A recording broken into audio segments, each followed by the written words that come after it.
శనగపిండి ఉపయోగిస్తున్నప్పుడు చాలామంది ఈ తప్పు చేస్తారు.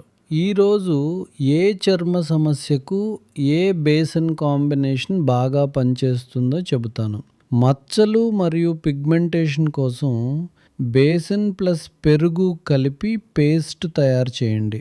ఇది పిగ్మెంటేషన్ క్రమంగా తగ్గించి స్కిన్ టోన్ మెరుగుపడటానికి సహాయపడుతుంది. ముడతల కోసం బేసన్ ప్లస్ పసుపు కలిపి పేస్ట్ తయారు చేయండి. పసుపులో యాంటీ ఆక్సిడెంట్లు సమృద్ధిగా ఉండి ఫైన్ లైన్స్ తగ్గించడంలో సహాయపడతాయి. మెరిసే చర్మం కోసం బేసన్ ప్లస్ పచ్చి పాలు కలిపి పేస్ట్ తయారు చేయండి. పచ్చి పాలు సహజమైన క్లెన్సర్గా పనిచేసి మసకబారిన చర్మానికి వెంటనే తాజాదనాన్ని ఇస్తాయి.